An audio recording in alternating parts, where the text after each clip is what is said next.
All right. Good afternoon, everyone. Thanks again for joining us today. As a quick reminder, if you have your microphone unmuted, please make sure that it is muted. That will make things go a lot smoother this afternoon. If you do have a question as I cover some things, feel free to utilize the chat information. We'll also have a time for questions and discussion at the end. So without further ado, to respect everyone's time, we will go ahead and get started. My name is Ben Sutton. I'm the Senior Director of Preservation for the Georgia Trust. And today's workshop is going to cover the grants that our organization as a statewide nonprofit actually grant out to other organizations across the state. So this is funding opportunities from the Georgia Trust. And we will go over each of those in specific detail, as well as providing some examples and hopefully some inspiration for you all.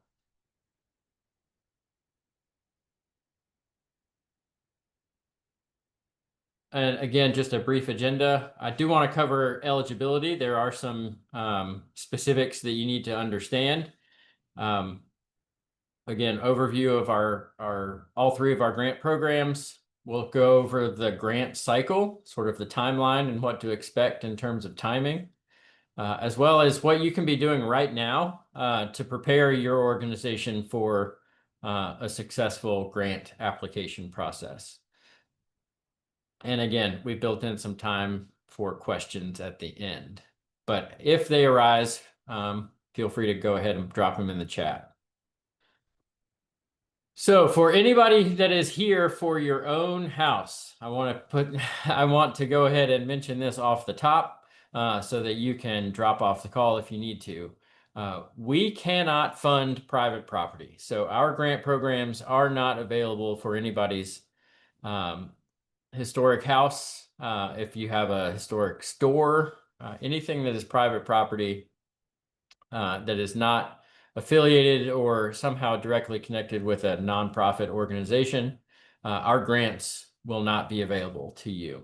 So that's just a reality of historic preservation. There are other incentives available to private properties, but these grants, as well as pretty much any other grant, are typically not available to private property.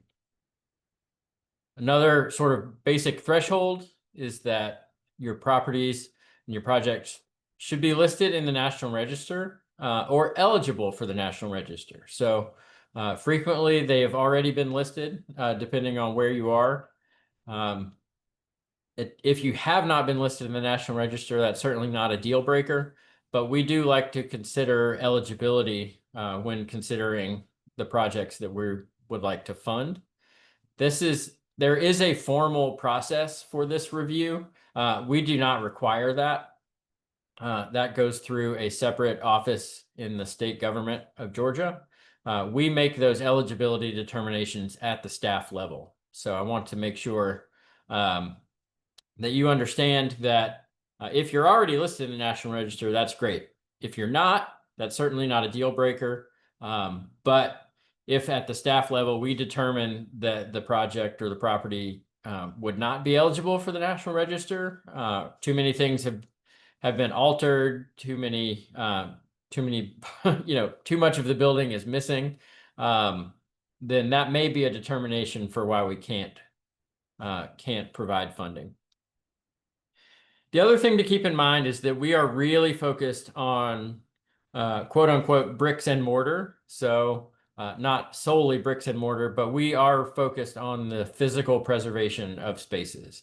So we want to put our limited dollars into actually preserving buildings that are important in the state of Georgia. So we do not fund any consultants, any sort of professional fees for an architect or anything like that. Through these programs, we do not fund plans or reports or studies.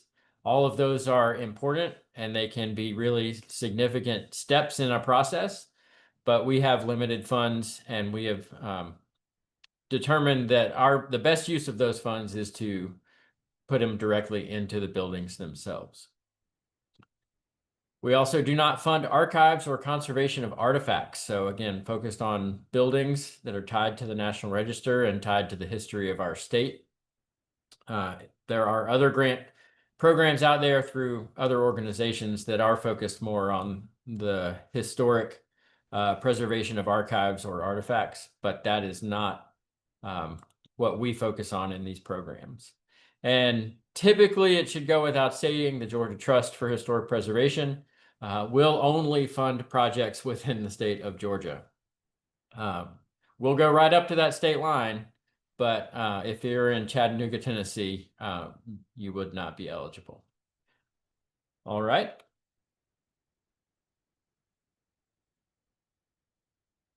So the largest grant program that we have is through a partnership with the 1772 Foundation. They are a philanthropic organization based out of the Northeast that is focused almost exclusively on historic preservation and looking for opportunities to expand into the South. And so we've had a partnership with 1772 Foundation for the past 3 years. We have another year upcoming where we partner with them to provide up to $10,000 grants. And we've been able to provide about 10 to 12 each year. So this is our largest opportunity for funding. It does require a one-to-one match. And again, grants of up to $10,000. So with a one-to-one match, you're looking at a project of up to $20,000 that could be funded through this grant program.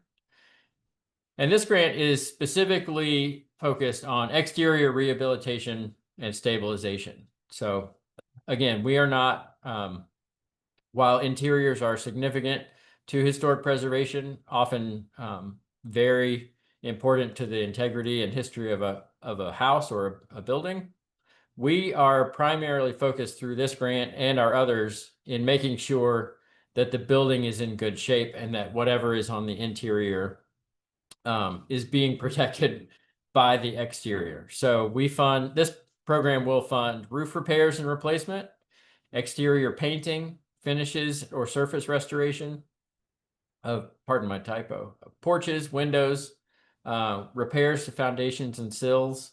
We've funded chimney and masonry repointing. And this program will, on occasion, if the application is appropriate, fund fire detection, lightning protection, or security systems for a historic building. To be eligible for this grant program, you must be a 501c3 or have an approved fiscal agent agreement with a 501c3 organization that is in good standing. And this is important to understand. For this grant specifically, active churches and schools are not eligible. So if you are a historic, a historic organization, you may have taken over a church or a school building. If it's non-functional and you're utilizing it for community space or for some other preservation purpose, that would be eligible. However, if you are representing an active congregation or a school that is, currently teaching students, this grant program is not available to you.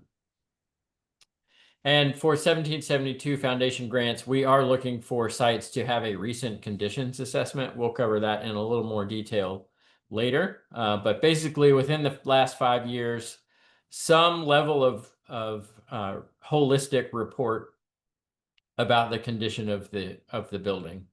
And again, I'll get into that in a little bit further detail. And just some examples to give you all, again, some inspiration and to show the types of projects that we have supported over the last 3 years. This is the Pinson Barn in Ellijay.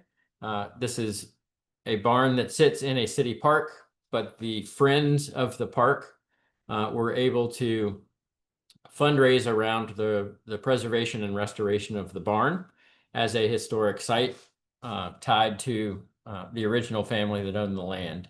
And so the 1772 Foundation grant funded a phase of their project where they were able to repair and reconstruct functional barn doors for this building to have some function, return some functionality to the building.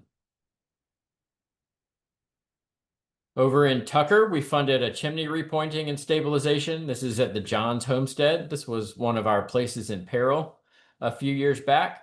We always certainly like to see projects that might have been listed as a place in peril come back to us with sort of the organizational structure and capacity to then apply for some of these grants. And so this was one opportunity here. This shows you sort of the scale of what we're looking for. This would be one end of the pendulum, right? We're enabling, through our funding, we're enabling a chimney repointing and stabilization that's really sort of almost like an emergency repair, right? Like this building is not nearly ready to be fully rehabilitated. They're still working on fundraising around that larger goal. But this was an opportunity within the scope of funding to complete a necessary step in that process, as well as preserve some important parts of the site that would have been lost without some intervention. And so, the chimney both on the house and the remaining chimney from the original building have now been preserved and will be in good shape as they continue their fundraising efforts. We also helped fund porch railings and floors repairs at the Fresh Air Home and Pavilion on Tybee Island. This is a really interesting 501c3 that utilizes this space for summer camps for underprivileged children in the area. And so a really great example of the site being utilized. The site was a historic site. It wasn't necessarily being utilized just as a historic site, not only as a museum or something like that. But this grant absolutely is available to any 501c3 that is utilizing historic spaces to help them maintain them and keep them in good shape. A real unique one that we were excited to fund a couple of years ago was the City of Cuthbert water tower. So this, again, had been a place in peril, was in deteriorating shape. The city, as well as an established nonprofit group, rallied around the preservation efforts of this site, and we were a small fraction of the funding that they were able to raise for the full restoration here. So again, we look for unique opportunities. We certainly want to fund projects that have community impact. So while this one isn't necessarily a building that could be in use, it is a landmark for the city of Cuthbert. We saw a proven community impact, as well as a broader community rallying around the project. So it was one that we were excited to fund. A little more straightforward, but certainly important, Thomasville Center for the Arts. This is a large school building that's been repurposed as a center for the arts. It's important for organizations like this to maintain their buildings. And so we were able to fund just sort of a cyclical exterior trim, repair, and painting. So again, 1772 Foundation wants to utilize their funding to save historic buildings, but also looks for their practical use and wants to allow organizations to continue utilizing their historic buildings. And that's what they're looking for when we're considering grants. Another great example just from this year is in Macon, where Historic Macon Foundation has some permanently affordable rental housing utilizing historic architecture and historic buildings on College Street. We were able to help them fund some exterior restoration to make sure that they were being maintained and in good repair. Excuse me. So that's the 1772 grants. Again, exterior, as long as you're not an active church or school, this is likely going to be the grant program that you want to spend your time focused on. Yes. We have a quick question about the 1772 grant, Ben. Would this Sure. assist with historic landscape restoration? It does not. That's a great question. They are primarily focused on physical buildings and structures. So cemeteries, landscapes, things like that are typically not eligible for 1772 grants. We also have a grant program that is very similar but slightly different. So your ears may perk up if you are with a church or a school here. We've had this grant program nearly 10 years now. The Callahan Incentive Grant, generously provided by Barbara and Les Callahan, longtime members of the Georgia Trust. Every year we provide matching grants, again, one-to-one matching grants, and these typically fall between $2,500 and up to $10,000. So again, focus on exterior rehabilitation, stabilization. One thing that this grant has focused on in the past, if it's an appropriate opportunity, are sustainability measures. So upgrading HVAC systems and things like that would be eligible here if you can make the case that that is the most significant need for your organization. Slightly different again, this one is eligible for 501c3 organizations or organizations that have an established fiscal agent or governmental organizations. We have had city government, municipal governments apply in the past. They haven't necessarily been selected, but they're not particularly excluded. What we find most often, though, if a government or city is interested in supporting these grants, it's best to utilize, or it's most effective or most competitive if you're utilizing some sort of partnership. So if the building is government owned, but you have a 501c3 that is utilizing the space or would like to utilize the space, clarifying and formalizing that partnership goes a long way in making the program or the project competitive in our grant programs. And again, with the Callahan Incentive Grant, we do like to see a conditions assessment that provides us some sense of what the needs and priorities of the building are. So the Callahan Incentive Grant, again, focus on the exterior of buildings. We want to really make a difference in the long-term preservation of these sites. So the Central State Depot in Milledgeville, we funded some repointing of that historic building so that they can actually utilize this space where you see the scaffolding now for farmers markets on the weekend. Previously, bricks were falling out of the building. It had not been well maintained. It's now a safe area for them to utilize and bring community to activate the space.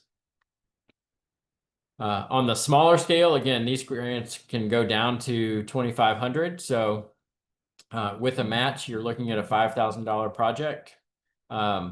We were able to restore and repair the porch railings at the Robert Toombs House in Washington, which is a National Historic Landmark. Sort of a more traditional historic preservation project, you might think, but certainly something that's very important, following the Secretary of Interior standards and allowing an organization who's trying to maintain a historic house to have a safe area on their front porch for the public to visit. More recently, we helped put a roof on the Tallapoosa Pentecostal Church. This is actually owned by the local historical society now, but a significant architectural site for Tallapoosa. And this one I like to highlight because what makes this building significant is on the inside, right?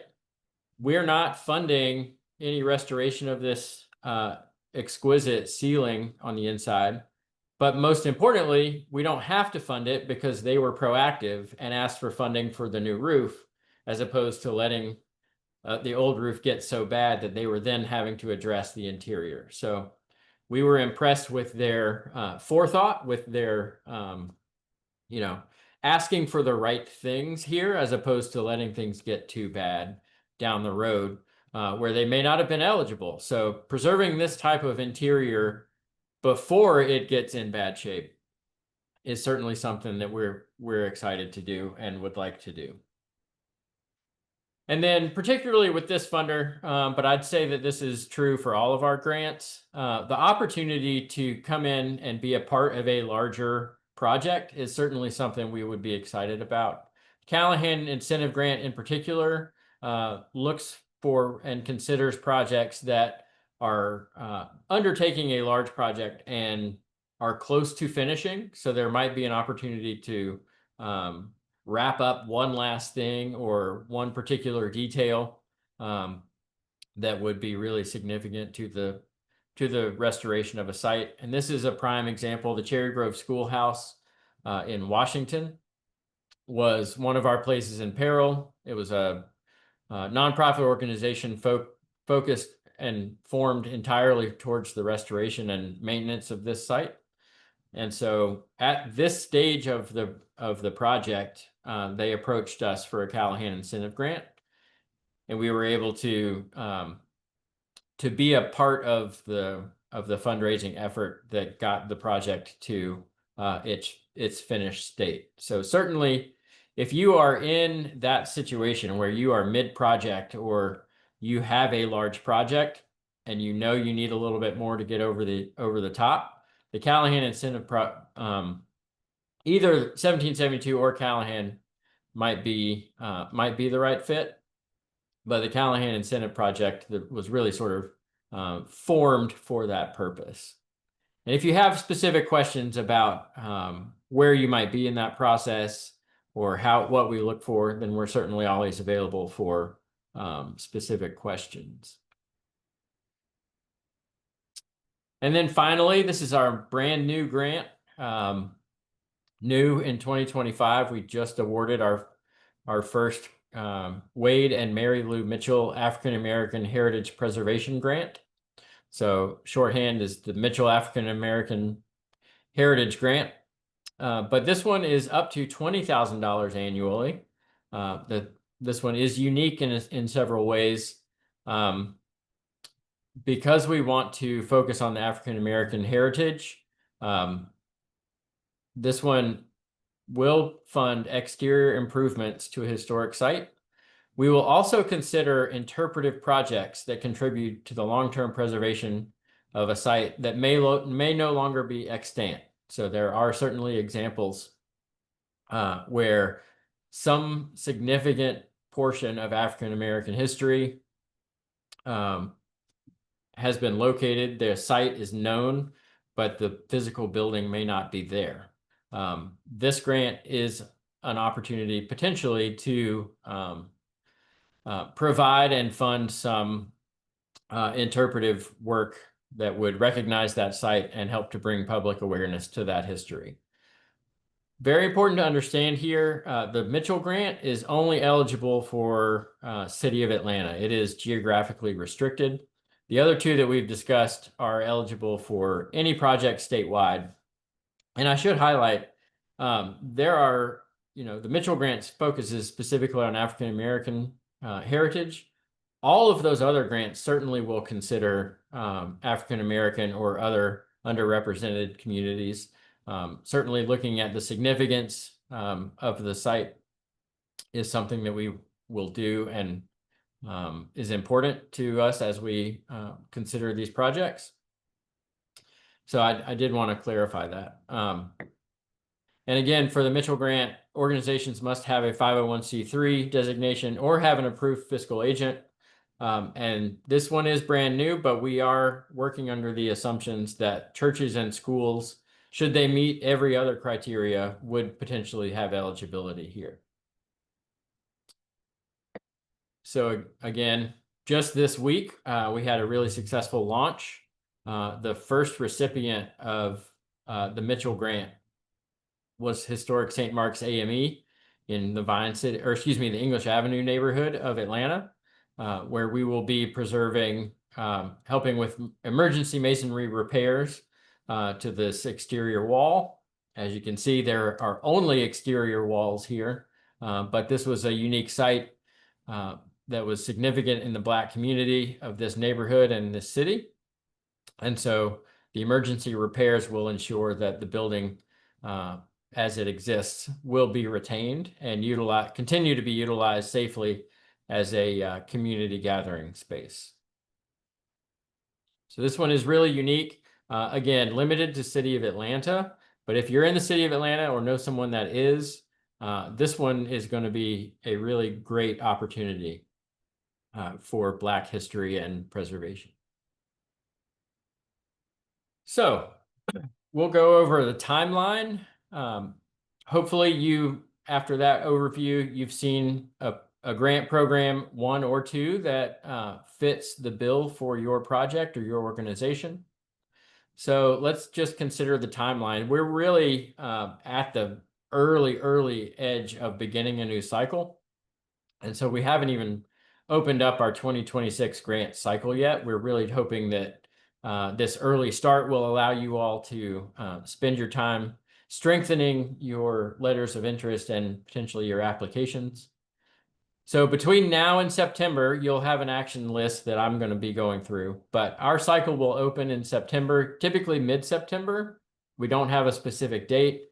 Pay attention to your emails and your social media so that you can see when that grant cycle is officially open. And between September and December 8th, we will be accepting letters of interest. So really straightforward process here, but it is a two-step process. So all we look for at the initial opening of the cycle is a simple letter of interest that I'll go over in more detail. From after those LOIs are due December 8th, after that, after we've received all the LOIs and filed them under the appropriate grant programs, we will by late December, we will let projects know if you've been invited to complete a full application. So you do not have to. The reason we do this, we want to cast as wide a net as possible. We don't want to make it burdensome for you to engage with the Georgia Trust. And so that first step is really straightforward, that letter of interest. If based on the letter of interest and the project you're proposing, we think it's a good fit, you'll be invited to complete that full application. If for some reason it's not a good fit, then the LOI process allows you to know that you're not going to be selected this year without having to spend an inordinate amount of time on that full application. By mid-February of next year, those full applications will be due. And again, all three of these grants will be on this timeline. So keep these in mind. Full applications due by the middle of February. Over February and March and early April, we will review. Each grant has its own review process. And then typically by late April at the earliest, early May typically, we will, out of that pool of full applications, we will let projects know that they have been awarded whichever grant they've applied for. So relatively long process. And then typically, hopefully, the goal is once you are awarded, your project is ready to go. So that's why we're giving you such a long runway. We want you all to be working on these now, even though there may not be anything due to us until December, right?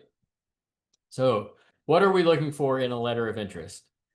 One page. The letter of interest is not your opportunity to tell us the history of the entire site that you're trying to save. All right. We want a brief overview, or name of the organization, name and location of the site or the project.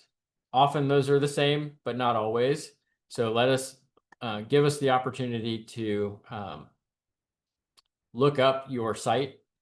We need the name and the address. Obviously, we want to see your proposed scope of work. We want to have a sense of your budget. So do you have a realistic understanding of what it's going to cost to complete the work that you're proposing? And we certainly like to have a sense of your anticipated match.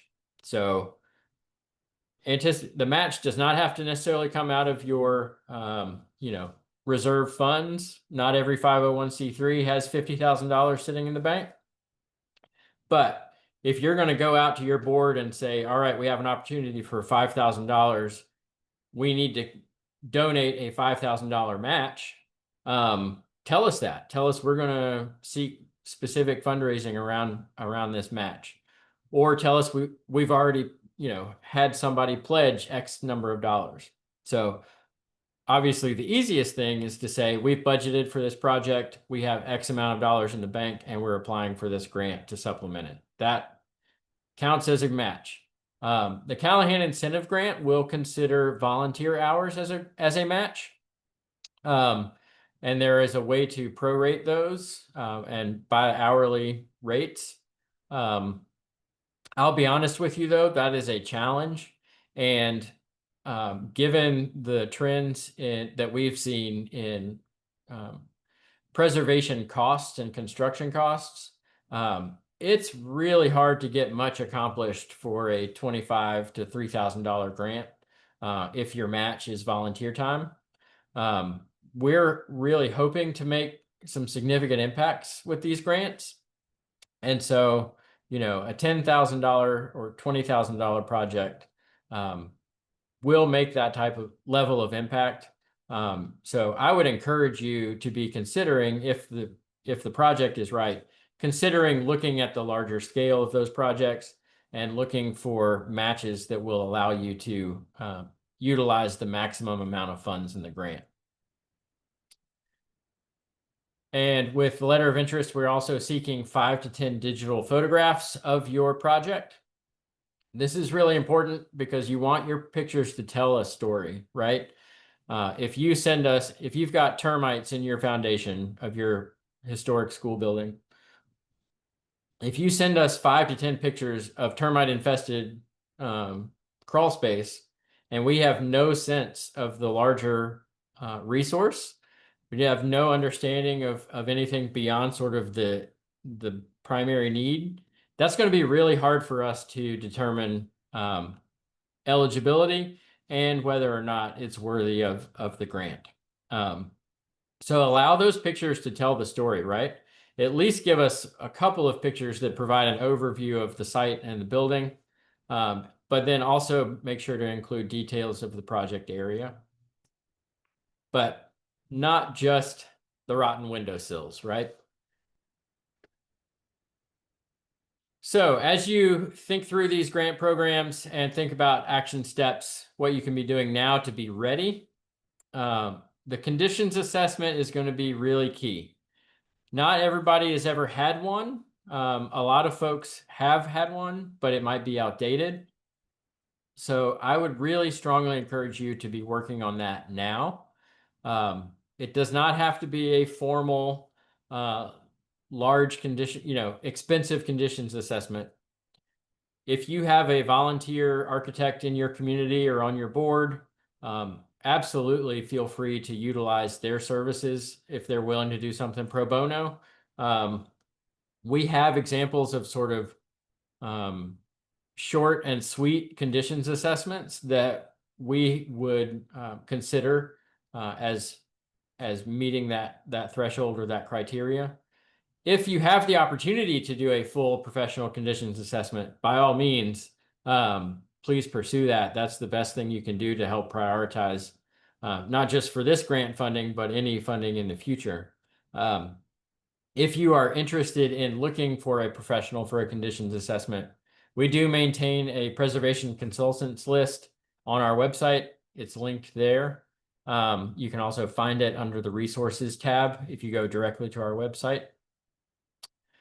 But the reason we want a conditions assessment, whether or not it's done by an architect or a contractor, it needs to be done by somebody who knows what they're looking at, right?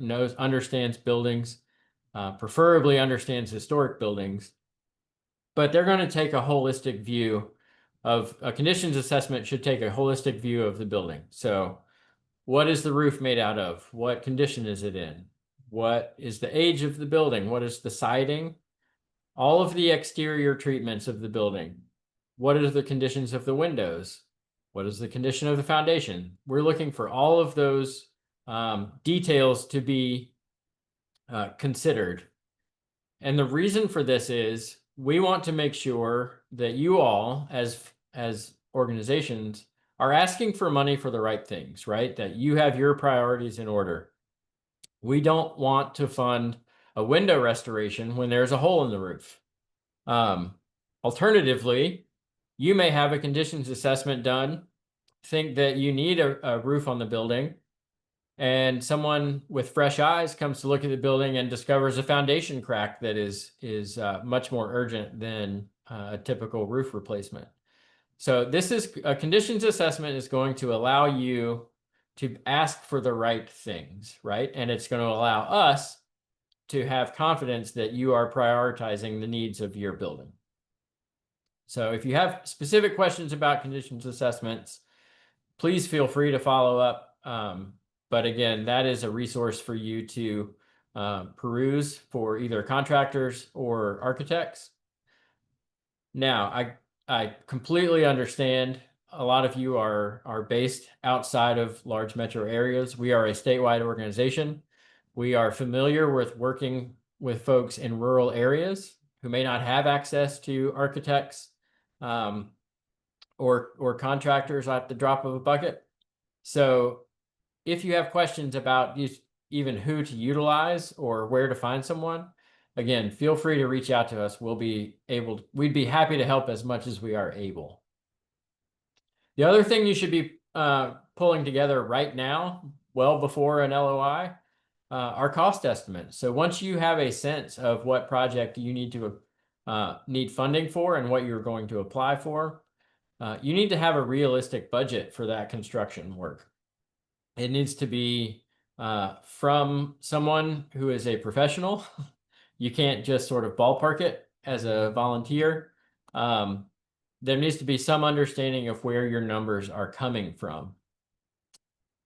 Ideally, you get more than one estimate. A minimum of 2 is really what we look for. But again, we are used to working with folks in rural areas where that just may not be viable.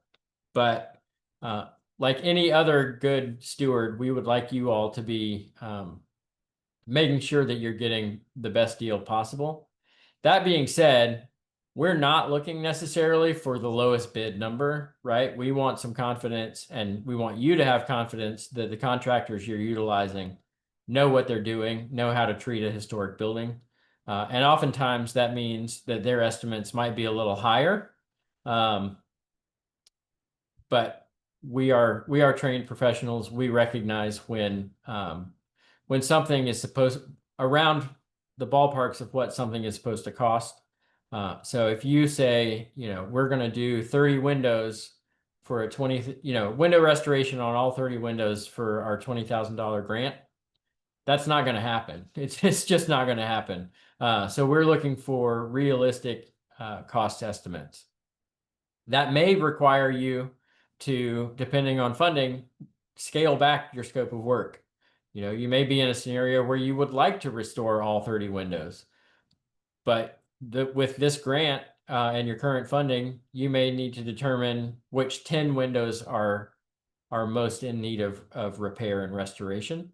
And again, that's where a condition assessment is going to come in handy, so that you are prioritizing and then that we can all have confidence that the most significant portions of needs are being met. And again, we talked about this already, but you want to be identifying your matching funds. So if your organization is in sound financial shape and you've already got this project budgeted, that's pretty straightforward.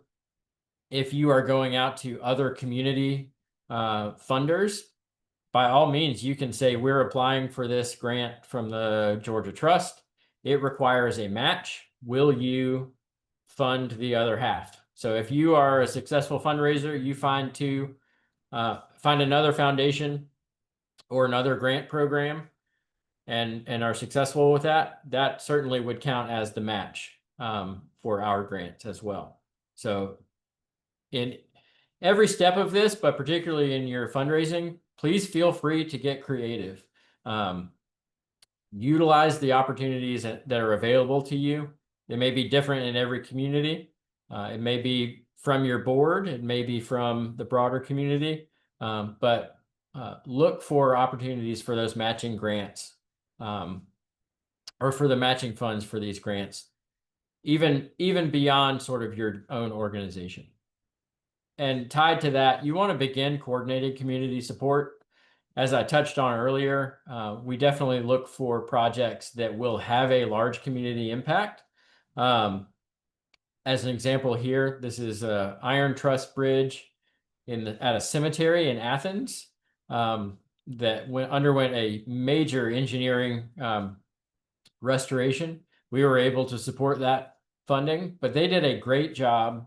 Not only are they, is the cemetery operated and supported by its own nonprofit, but they did a great job in their application of bringing in the broader Athens community to highlight the significance of this bridge beyond just the cemetery itself. It really is a landmark for the city and for the college.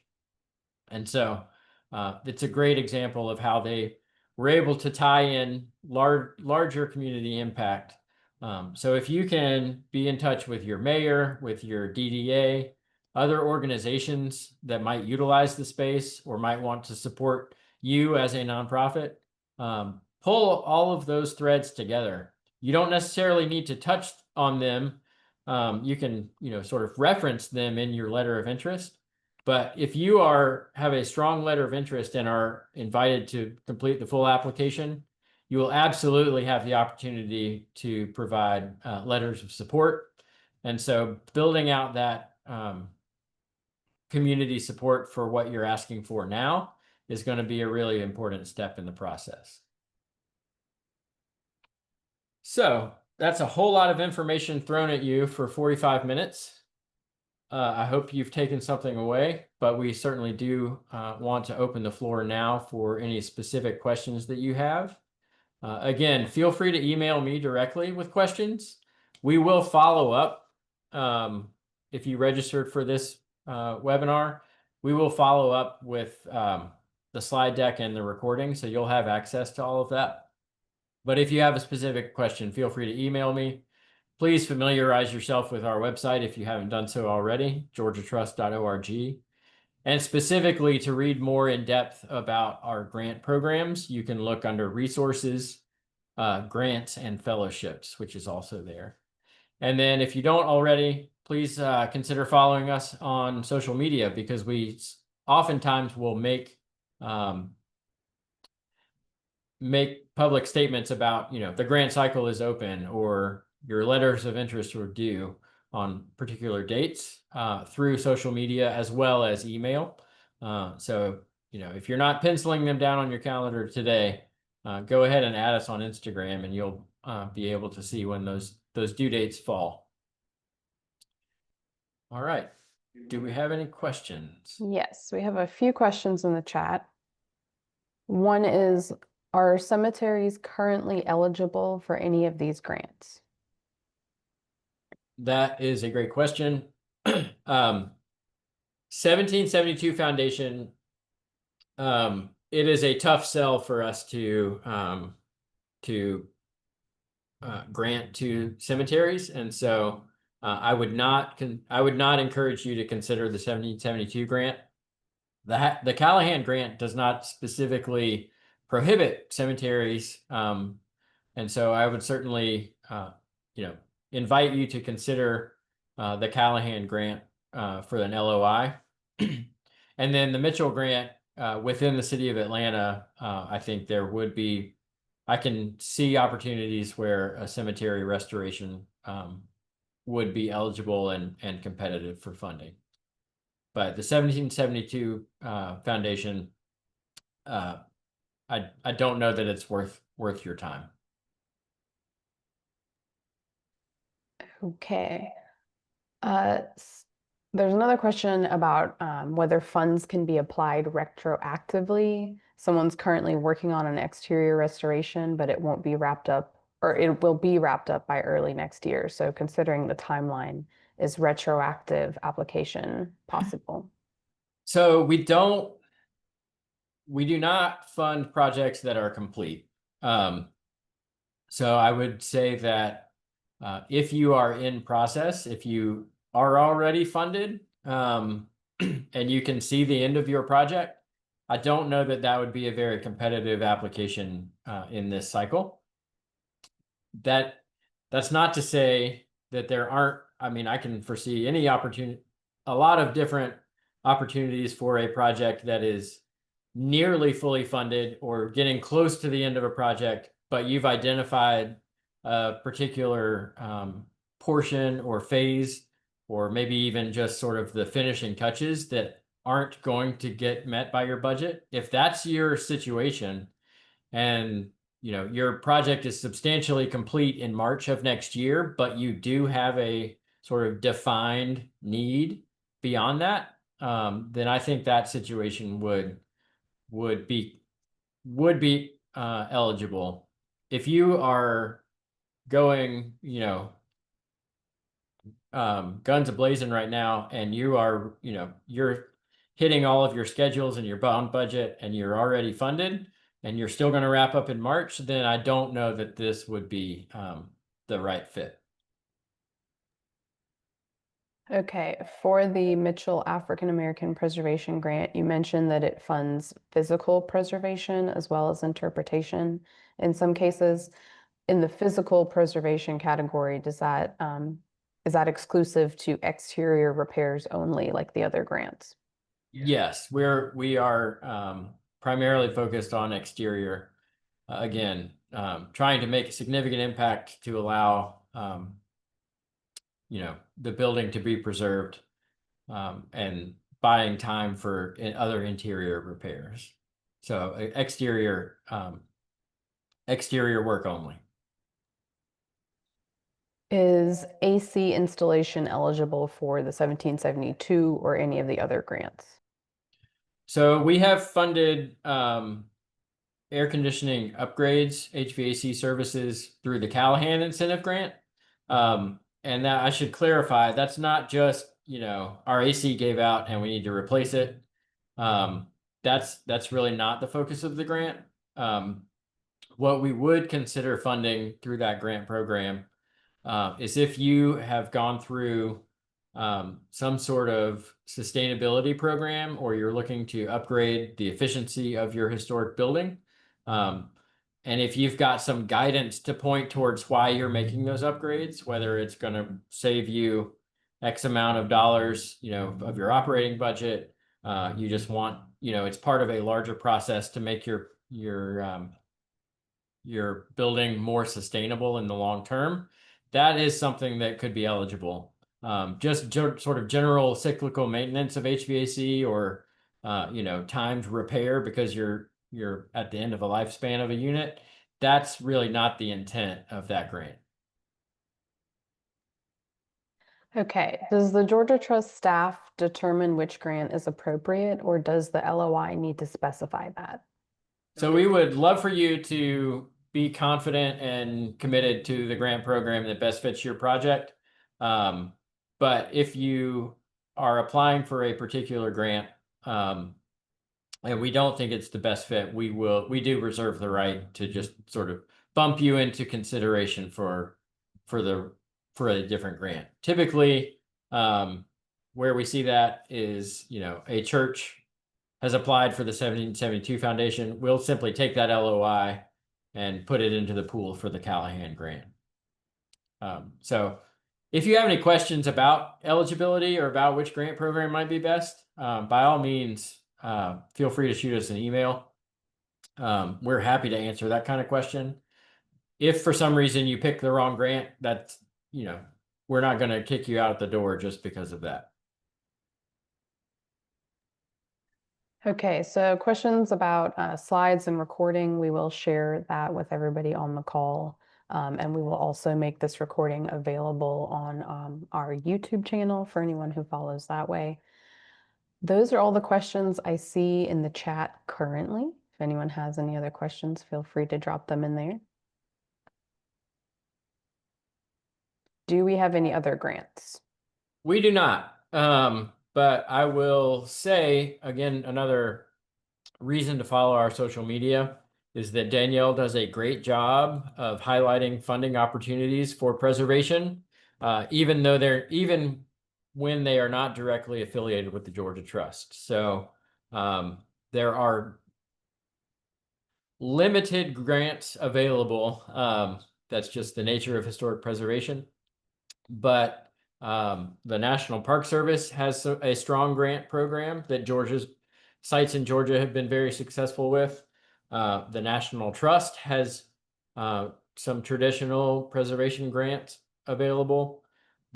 Specifically the African American program within the National Trust, or in partnership with the National Trust, has created some really compelling but really competitive grants.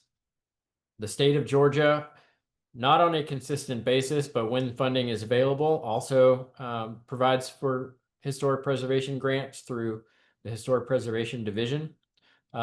So these are our grants. We're looking at about $150,000 a year that we're able to disperse. There is other funding out there, and we try to highlight it for our partners whenever we can. So please feel free to take a look and scroll through our Instagram and Facebook and things like that. If you're not signed up for our weekly email newsletter, that's another opportunity for us to get the word out on funding opportunities. And we do maintain a standard list of those grants that Ben was mentioning on our website. I've included that in the chat, and we will include that in the follow-up email as well. Okay, another question, Ben. Can an organization who has received a grant this year apply again next year? Yeah, absolutely. I think LOI in particular, there's no harm in putting our LOI together. There is no specific restriction. In years past, I will say though, when we get a great response, if there are a lot of LOIs, if there are projects that have gotten grants in previous years, that is something we do take into consideration. But by all means, I would encourage you to still submit an LOI, because there's no specific exclusion to grants, to projects that have received a grant.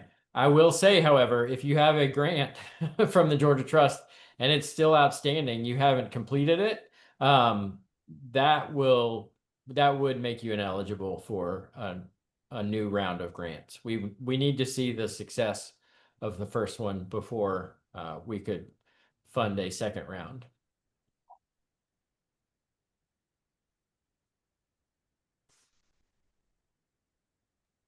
All right. Seeing no further questions, thank you all for your time today. We will again follow up by email with a recording and a slide deck. And again, we look forward to seeing the work that you all are going to do to put together some great grant nominations and applications. So we'll hope to hear from you soon.